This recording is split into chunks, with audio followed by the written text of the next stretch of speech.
Hi guys, and welcome back to Life with Mrs. Busy Bee. So we're going to go over my week 7 of pregnancy today. It has been an interesting one. It seems like almost every day this pregnancy, everything just changes somewhat. So by the time I get used to something, it changes and it's something different now. And it's so weird. So first we're going to go over how baby has been doing. So last week, baby was working on growing all their facial features, the ears, the eyes. The eyelids are still fused shut, so we're not actually seeing it in the app, which makes sense. So the eyes are growing and the face and everything is growing. And I believe internal organs were starting to grow. And the placenta is starting to take over most of the hormone production, they say. I don't believe that one, but yeah, whatever. So baby last week was 0.51 inches long. So that's exciting. See, that was a size, they said, of a dice, but they mean a tiny dice. Like one of those really small ones. Or, what was it, a blueberry, I believe. I didn't double check. It's been a day. So, baby's just growing and growing. Doubled in size from the week before, and that had doubled in size from the week before that. But the doubling has stopped now. Baby is growing at a slightly slower rate. But that's because baby's also developing much more internal features. So that's baby onto mommy. Remember how last week I was like, yeah, no, it says if you don't get morning sick by the end of your 6th week, you're not going to? Lies. All lies. Tuesday, my morning sickness kicked in. I have learned that if I eat every 3 to 4 hours, day or night, it's pretty much fine. I might just have some morning sickness in the morning, but I just eat some saltines, and just kind of try to keep hydrated, and I'm fine. If I make sure to eat every 3 to 4 hours. And then there's days like today where my alarm went off at 6:30 to go get food, and I don't want to get up at 6:30.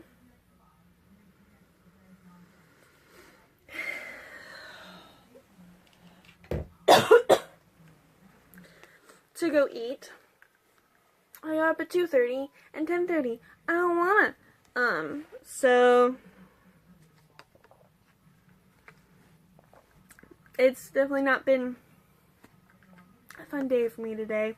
I did, however, discover that if I put, and I'm talking like, I think it's like a quarter of a cup of lemon juice in with a can of 7-Up, it tends to help. Because lemon juice settles your stomach somehow. I don't understand that concept, so that's what I have here. Today I just kind of decided to throw myself off, apparently.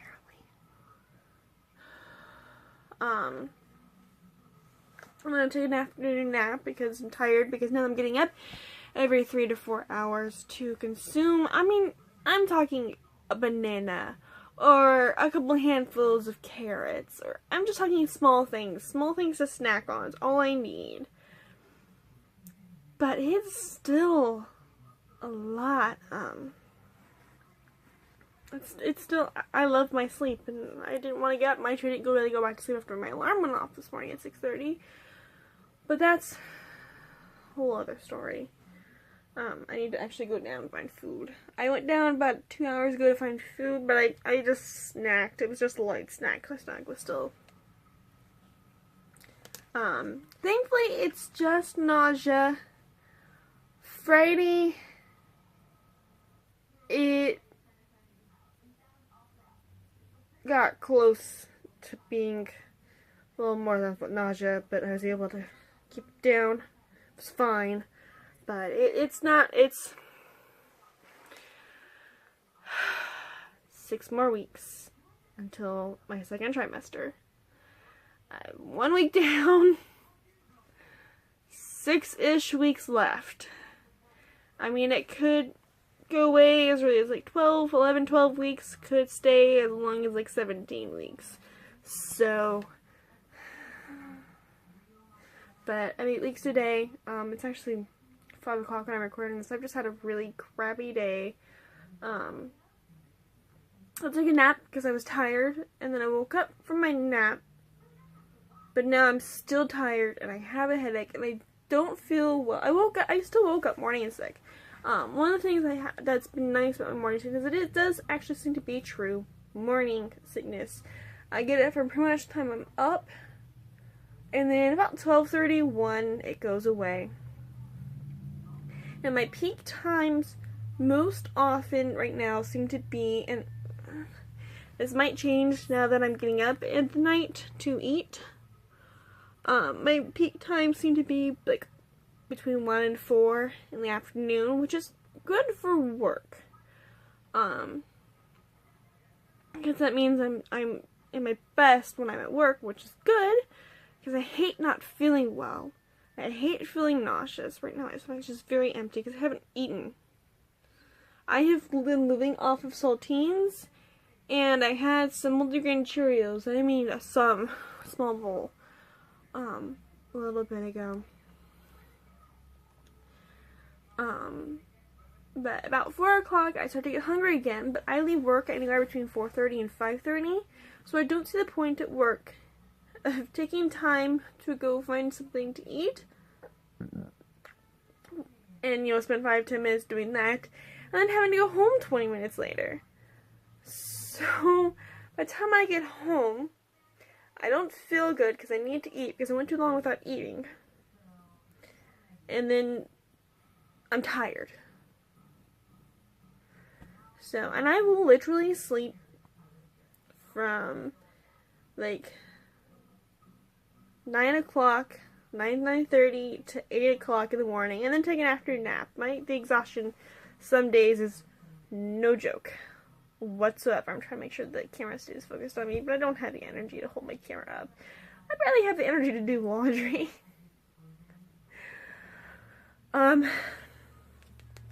So, yeah, my morning sickness has pretty much been my main thing this week. And then the other night, I had some pretty intense cramping. I don't know what it was. It was definitely more intense than I normally get, but it only happened 3 times in the night, and there was no bleeding, no spotting to go along with it. So I haven't mentioned it to my doctor because I haven't met my doctor yet, even though I did have a doctor's appointment on Friday.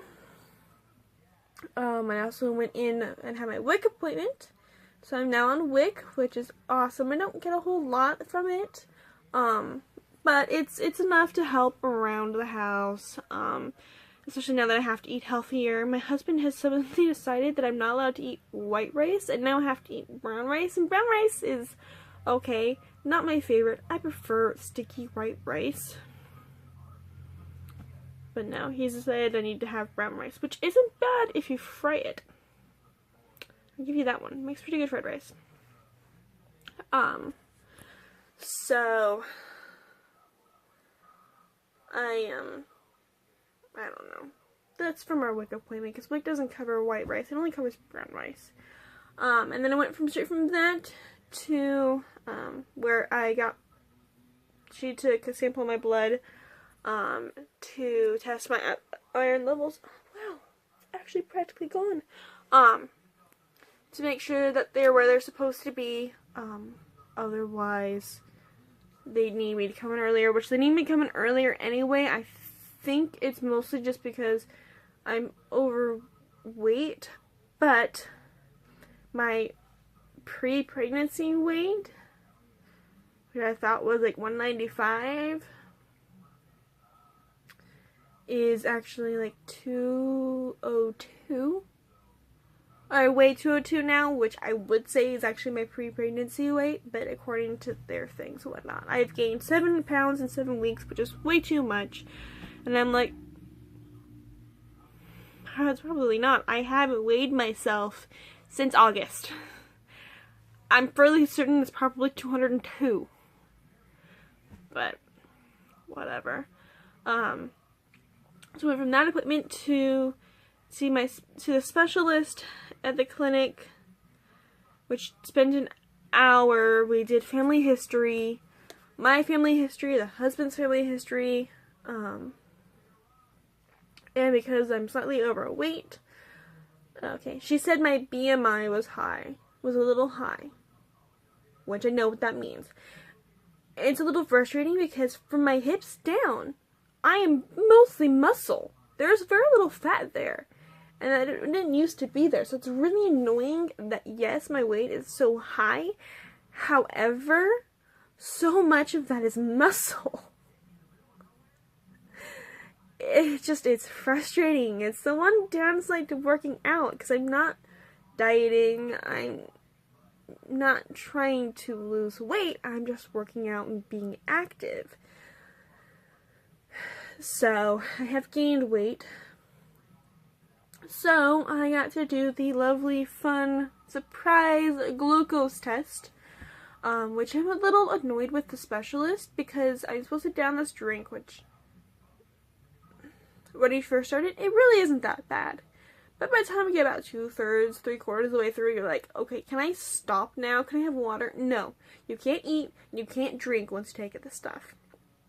And it has to be in your system for an hour before they can draw your blood. Which they had to draw my blood anyway.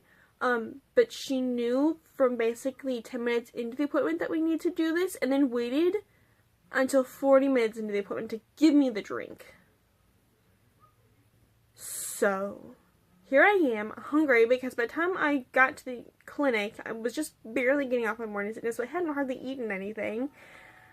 And by that point, it was already time for me to be getting a snack anyway, or at least drink water, because I hadn't drank much water that morning because I was morning sick and I couldn't really ingest anything. It wasn't a very good experience, and I mean, it was fine. Like, the appointment with her was fine, but I didn't understand why she waited so long to give me the drink. For one, which was actually flavored. It was fruit punch flavor, which I think made it taste a little better. And then two, she had to kick my husband out of the room because there's some questions they had to ask me by myself, which was fine. Except she sent him to the main waiting room. And then when she finished with me, I had to give a pee sample at the beginning of the appointment. And then, because of the glucose test, I had to give another one at the end. And after that, I had to sit and wait until the hour had passed, which was like 3:40 at that point. And I was expecting to get out of the appointment at 3. And I'm in this little waiting area for the labs. I don't feel good because I'm hungry. I am terribly thirsty. I have your daily amount of sugar currently pulsing through my veins, and I'm just a little wired, and I don't feel good. And I just worked myself up into this mental tizzy. It was not pleasant at all. So I just had to sit here. My husband was out there. And I just went to the truck because I'm like, there's no point in staying in the waiting room. I'm stuck in back here. Which is fine. I understand that. But it's like, you may as well go out to the truck because where you are, there's tons of kids and parents because it's a huge doctor's clinic. And I'm like, be comfortable, go out to the truck. At least you'll be in AC and you can listen to your book or watch YouTube or whatever on your phone. I don't care. But I am so thankful that the girl who drew my blood, who I swear is probably about my age, she's probably been doing this since she got out of medical school. Which probably wasn't that long. Because my sister who's in MA had done that before. Had done that for a short period of time. So she stuck my arm, and she just pro. This girl was just, alright. She did the thing on my arm, felt my vein, got the needle, stuck it in the vein first time, and I'm sure I was dehydrated. So it's not easy to do when you're dehydrated in my right arm, which was fine. And she just, boop, boop, I think she did like 4 or 5 vials, just, alright, and new one, and new one, and new one. I spent maybe 5 minutes in that room when she pulled me in.